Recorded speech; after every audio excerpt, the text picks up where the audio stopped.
Greetings and welcome to another CVMSDC Virtual Capabilities Briefing. Our special guest today is Bernetta Mitchell of Mitchell Consulting Group. I'm your event producer, Taya Bolton with the PR Pros team. We have an informative session planned for you today. Before we get started, I'd like to cover a bit of housekeeping with you. All of our audience participant lines are muted. However, you can submit, and we do encourage you to submit questions using the question box feature in the GoToWebinar dashboard. It's usually on the right side of your screen. And also, today's session is being recorded and will be available to you for review, and you can share it with your colleagues post-event. You can view that recording from the CVMSDC website at cvmsdc.org/webinars. Now, I'm pleased to introduce our CVMSDC President and CEO, Dominique Milton, to open up today's session. Thank you so much, Taya, and welcome guests to our virtual capability briefing, where we allow our MBEs to share their capabilities live, and these broadcasts will live on their website as well as live on our website. If you're interested in participating in a VCB, please reach out to us at info@cvmsdc.org. So today I'm really excited to introduce to you Bernetta Mitchell of Mitchell Consulting Group. Bernetta says that 20 years ago, she tripped into supplier diversity by simply asking the question, what is supplier diversity? With over serving 10 years in the U.S. Air Force, Bernetta's civilian career began in construction administration and procurement. That experience sparked her passion for minority and women business development to increase opportunities for MWBEs to grow their businesses.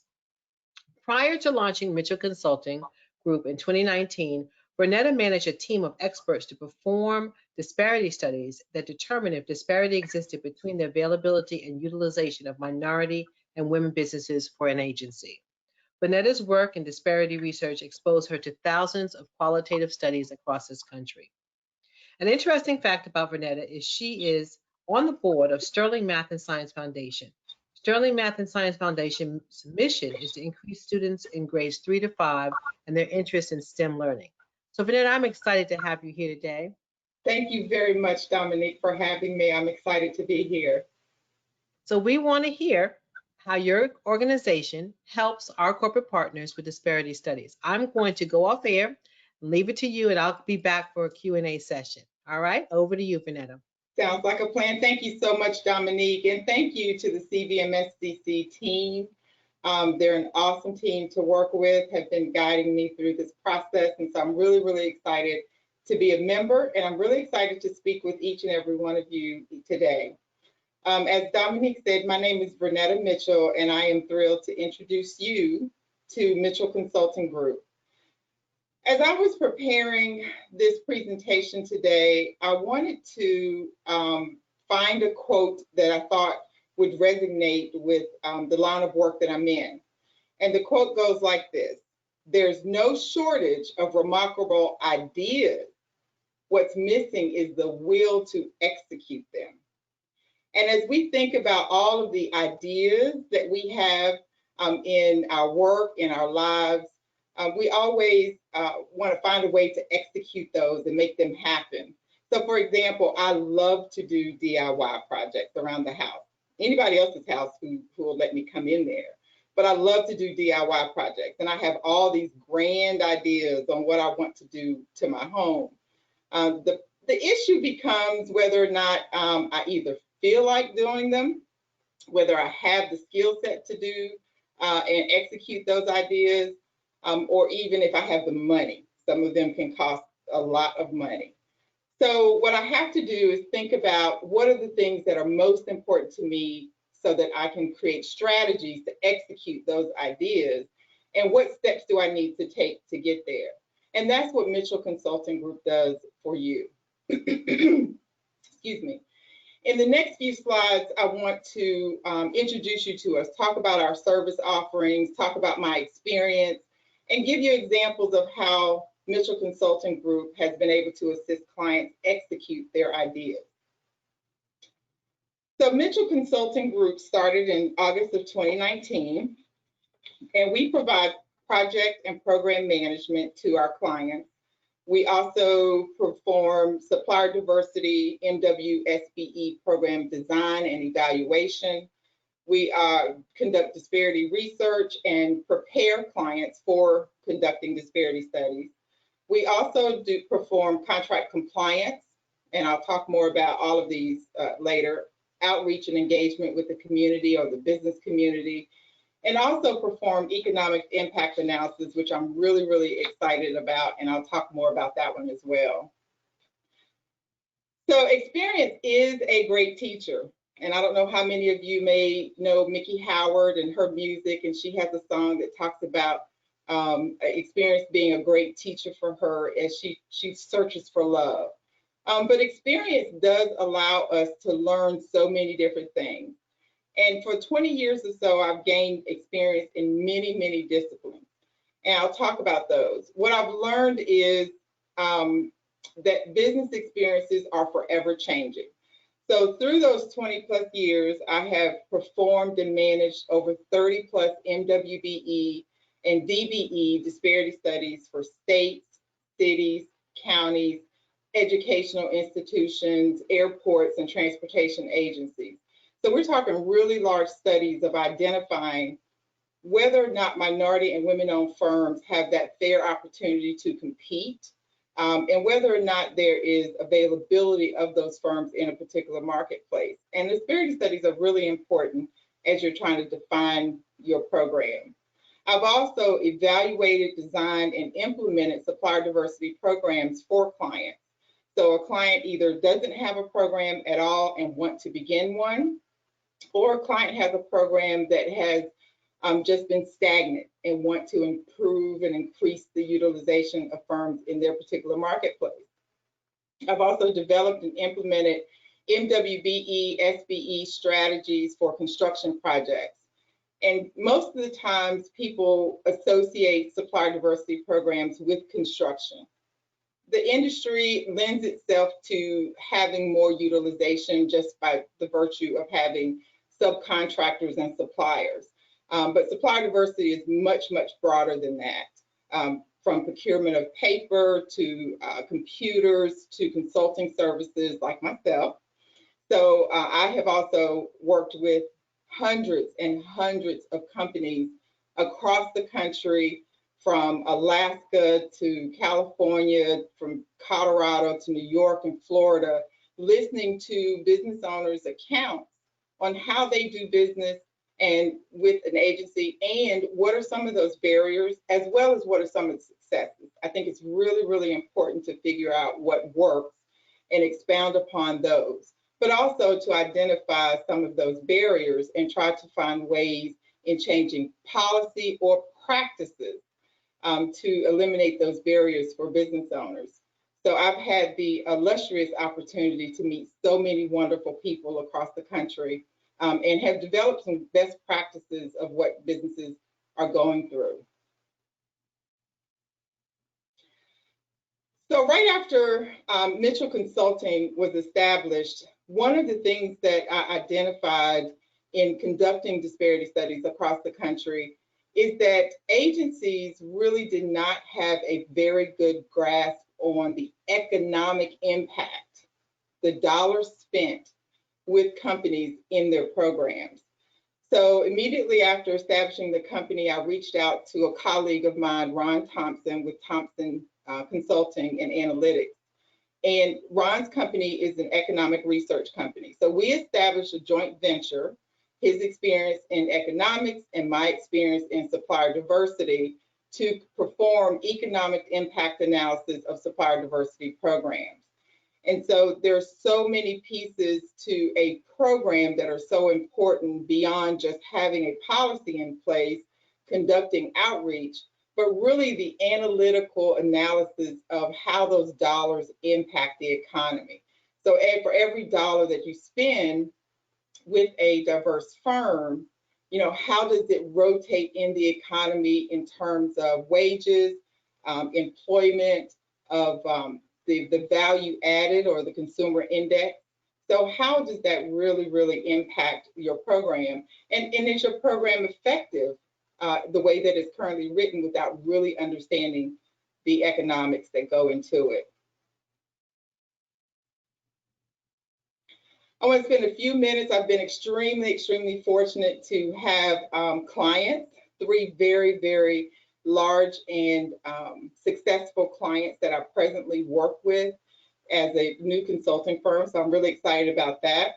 The North Carolina Institute of Minority Economic Development is a client that I'm currently working with to provide project management and technical assistance to businesses in the state of North Carolina that are interested in acquiring a loan through the North Carolina Rapid Recovery Loan Program that the state has in place. And so through that project management work, I'm able to pull together a team of individuals who have some business savvy, who can call businesses, and we're talking businesses, auto mechanic shops. We have a couple daycare centers that we've been working with, and help them pull together the necessary documentation so that they can complete a loan application and have an increased chance of receiving the loan funds that they need for their business to stay in business. And we all understand the challenges that our businesses are facing with COVID-19 right now. And so this project is very special to me because it's really illustrating how we could all just kind of pitch in and help out to make sure that our small businesses are successful in the state. And then I also work with TRS&I Group. Rochelle Latimer, the owner of that company, is not only a very good friend of mine, but very successful in supplier diversity and management. We are working on 2 projects here in the state of North Carolina, in the city of Charlotte, where I'm located. The Charlotte Terminal Lobby Airport expansion, as well as a central energy plant. This is a very large project just to completely change the facade of the Charlotte Airport, as well as the Charlotte Convention Center renovation. The city of Charlotte set very, I won't say strict, but they have some very aggressive goals. And I'm happy to say that the work that TRS and I have been able to do is very important. And we've thus far, without these projects being complete, are on track to far exceeding the goals that the city have set for us. So I'm very excited about that. In those projects, we've established several community outreach and engagement projects and plans that really drew the interest of businesses who may not have even been interested in working on the airport. But we've been able to do some very creative things to encourage and entice minority women and small businesses to really want to work on these projects. And so we're very excited to have that opportunity. MGT Consulting is a national management research and consulting firm. Anything government related in terms of how government operates, how they function, how they procure goods and services, MGT has a consulting staff to do that. Prior to starting my company, MGT is the company that I worked with to perform disparity studies. And so I work with MGT now to provide that extended service and expertise, particularly in subcontractor outreach and development. MGT, when they're performing their disparity studies, hires local subcontractors, local diverse subcontractors in every city and every state that they work in. And so I have the privilege of continuing that work with them to reach out to firms across the country in the areas that they're performing studies to make sure that diverse firms in those local markets actually have an opportunity to participate in the study. So that is Mitchell Consulting Group. I did not want to spend a lot of time talking about finite details of everything that our company does, but I'm really excited to be here. I'm really excited about the opportunity to present Mitchell Consulting to you, and I hope to hear from you soon. Outstanding, Vanetta. I wish I had known about you sooner because we recently conducted an economic impact study. And as you were saying, we found that for every dollar invested in our MBEs, we return $1.72 back into the economy. in terms of goods and services sold, jobs. And so, everything that we lead with is economic impact. We want people to understand that it's not a feel good, right? It's a true economic impact to the work that we're doing. You're So absolutely. we add new corporations on a regular basis, and some of them come to us with very robust supplier diversity programs, and some of them come to us with no program whatsoever, and they need help. So there'll be a lot of opportunity for us to introduce you to some of our clients who need to have a program designed for them. So what would be the first step? If you had a client who had no program in place, how would you approach your client and help them build from the ground up a supply diversity program? Thank you for that question. And that is a very frequent question that I have received. The first thing is understanding what is the expected outcome? What is it that you want to achieve? And there's so many different steps and strategies you can go through to get there. But I think understanding first, what is it that we're trying to achieve? And from there, we can talk about the policies that are currently in place when you're procuring goods and services, your communication and your marketing. Government agencies, public agencies sometimes don't always think, or private agencies don't always think about marketing as a necessary part of business, but it really is. I mean, we see Coca-Cola has a marketing because they want people to buy more of their soft drink. Sure. However, there also needs to be that marketing side of bringing businesses into doing business to provide the actual consumer good that they need. So understanding what they're trying to achieve would be the first step. And from there, kind of backing it up and thinking about where are you currently? What are your processes? What is your marketing strategy? What have you done ever in the past, if anything? And then begin to develop a plan to move forward and create that program. Okay, that's good. So as individuals look at their strategic plans, is it important for them to include an economic impact study in their strategic plan? Absolutely, it really is. The strategic plan, of course, is that roadmap to get to where you're trying to get to, but you really have to understand the dollars. And this is private sector as well as public sector. You really have to understand, am I making a difference? Are we really servicing the community? And that strategy should include how are we impacting the economy in the community that we live in. Excellent. I was glad to see that you're working with the Institute. We work very closely with them. And Kevin Price just took over there. So he's doing great things for the Institute. Good. So as we look at this, who would be the ideal client for you? You talked about cities and municipalities. Who would be ideal corporate client for you? An ideal corporate client would be any corporate client that wants to actually make sure that what they procure is procured from diverse firms.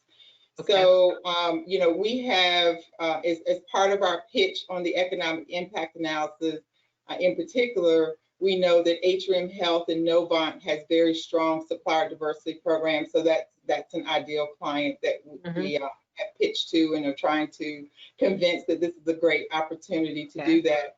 But also the clients such as construction companies, also private sector companies who really want to understand. I have the Turners, the DPRs. Those are really large construction companies that work across the country, and they have a supplier diversity program, and they see the dollars in terms of what they spend with subcontractors, but do they really understand how those dollars flow through the economies in which they're building hospitals, schools, convention centers, stadiums? I think that's really important for clients to know. Great. How about chambers of commerce? Chambers of commerce, absolutely. They are the hub of understanding the economy in a particular region. And so economic impact analysis would be very beneficial for them to understand, if we spent more money with diverse firms, what would our communities look like?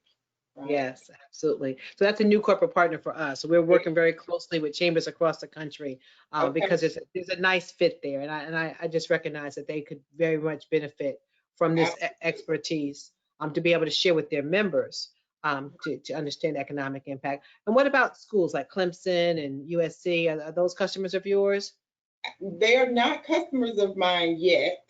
Okay, I like the yet. I like the yet. But yes, I know Virginia Tech, University of Virginia, and some other schools, North Carolina, they have wonderful supply diversity programs. The UNC Charlotte, excuse me, the UNC system in North Carolina are members of the North Carolina MWBE Coordinators Network. So it's a network of administrators across the state. So they have a very strong supplier diversity program component. It is very important for the university systems to also know, as we're spending dollars with consultants and we're spending dollars on landscape services, I mean, the range of what universities procure is really important, but to also understand how does that go back into those communities that we have those schools. Chapel Hill, Charlotte, Wilmington, every place that we have those schools. Perfect, perfect. Okay. Taya, do we have any questions from our audience? Indeed, and great presentation, Bernetta. You're welcome. The first question is, for a program update or redesign, what 3 steps are essential to putting the best plan in place? For a program update or redesign, great question. 3 steps. I'm a talker, so I'm gonna try to limit it to 3. I would say data. Data is key. Data helps you to understand your spending with diverse firms, but I think the misstep that many programs have is that they only understand the data of their diverse firms. In order to do an analysis of how your spend is with those diverse firms, you really have to look at your data across the board, diverse, non-diverse, all of your spending, and really begin to segregate or segment, I should say, your diverse firms, your construction, your professional services, other services, goods and supplies, et cetera, and really understand those components of your data. The second step would be to get specific on how you purchase goods and services. So is it with a credit card? And public and private sector companies use credit cards, and they have a very small threshold of what they can use credit cards for. But understanding how much am I really swiping that card to spend with diverse firms. Understanding if there is a threshold for what they call that informal range, or a buyer can pick up the phone and spend $10,000 without any written quotes or out of a formal solicitation. How much of that are you truly spending in that range, and how much of that is with diverse firms? And third, I would say, once you understand your spend overall, once you understand how you're spending, then you can specifically target some of those diverse firms in helping them understand your procurement process, but also to help to also learn how they can do business with you, understanding their capacity and capability, understanding how your policies are written not necessarily out of necessity, but convenience. If you procure something over and over and over again, you kind of set a routine of what you want in those procurement policies, or those RFPs and RFQs, but are they really necessary? And do they create those unnecessary barriers for those firms that have the capacity and capability, but there's that one piece of that RFP that you just like to have, but it's not necessary to do business. That's a great point of clarity. Thank you so much for that. And the other question is, what data are necessary to truly evaluate the success of a supplier diversity program? The actual data, great question. I love data. You can't tell, my eyes light up when we talk about that. The data would be, like I mentioned earlier, understanding your spend across the board, diverse, non-diverse firms, just total spend, but breaking those up into those various pockets of industry, construction, professional services, goods, consulting services, et cetera, and identifying all of those. You will be amazed, and this is what I've really learned and loved about conducting disparity studies, which are very data-driven. You will be amazed at what you learn about routine and habits and practice when you really understand your data and what it looks like and what it's telling you. Using that same data can also lend you to understand your economic impact in an economy as well. So those are the data elements are really important in understanding that spend across the board.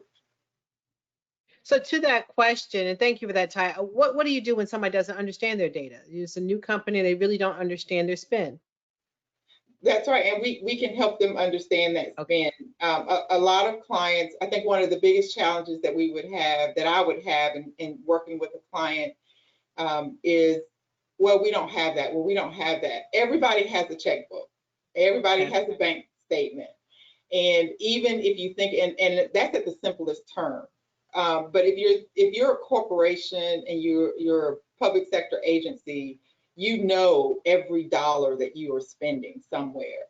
And so just walking a client through and understanding operational versus something that's a reimbursement, and that is very, very instrumental in understanding that data as well. And not everyone kind of understands that, particularly if you're removed from the finance piece of the business. But that's one of the things that we can help a client do, is to decipher what their data is telling them. Perfect, perfect. So 2 final questions for you. What's the most creative and effective program component that you've seen? Ooh, that's a good one. I would have to say Denver Public Schools. Denver Public Schools, we conducted, I was a project manager conducting a disparity study, and then later came back and did a program design and reevaluation for them. And they actually had a 3-tier pre-qualification system for their capital projects. So Denver had just received this huge bond referendum that was approved, and they're ready to start building and renovating their schools. They created a 3-tier pre-qualification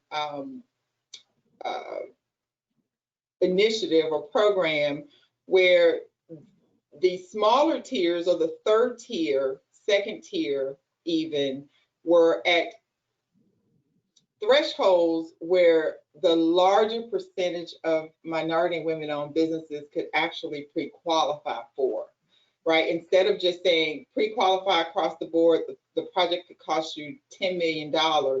And then a lot of firms, some of the smaller firms, would not even be eligible to pre-qualify.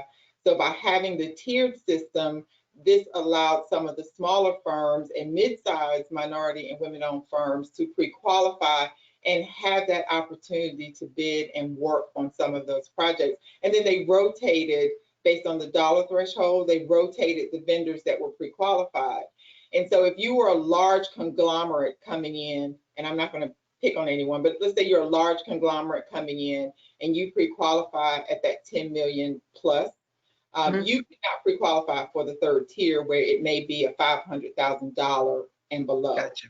And so that kept the playing field very, very equal. And the last I heard, it was some years ago that I talked with them, and that program was working wonderfully with them, and it has actually increased their utilization with minority and women-owned firms. Nice. I love a good story. Thank you for that. So last question. I like to end with this question. As a corporation or a municipality, I should call Mitchell Consulting Group when? Fill in the blanks. Today. For what need? For what need that I have should I call you? If you want to understand how effective your program, your supplier diversity program currently is, or want to talk strategies on how to execute your ideas, Mitchell Consulting Group can help you with that. Outstanding. Great job, Vernetta. Thank you so much. I appreciate you being here. Looking forward to working with you, sharing your talents across the U.S. with all of my peers. And again, for those listening in, if you're interested in a VCB, please reach out to us at info@cvmsdc.org. Please visit our calendar on a regular basis. Go to cvmsdc.org, go to events and pull up our calendar, register for our ongoing events. We have 3 webinar series that we host. One is Straight Talk with Lasagna Berry, our MBIC chair. We have Lunch and Learn series with myself, and then we have this VCB program, which has just taken off tremendously. So we're pleased to be able to offer this service to our certified MBEs. Also, please save the date for December 2nd and 3rd. Our largest event of the year will be our Business Opportunity Conference and our MBE Summit merged together. We will have matchmaking opportunities for those who are certified with us. We will have plenty of developmental workshops, an award ceremony, silent auction, lots of fun stuff. So please plan to save those dates, December 2nd and 3rd, and we look forward to seeing you there. Bernetta, I will see you on the next ring meeting scheduled, I guess it's tomorrow. So we look forward to seeing you there. If you don't know what a ring meeting is and you're listening in, you need to go to our calendar to check it out. Thank you so much. That is a wrap. Have a great day. Thank you. Goodbye. Thanks, Bye-bye. everyone.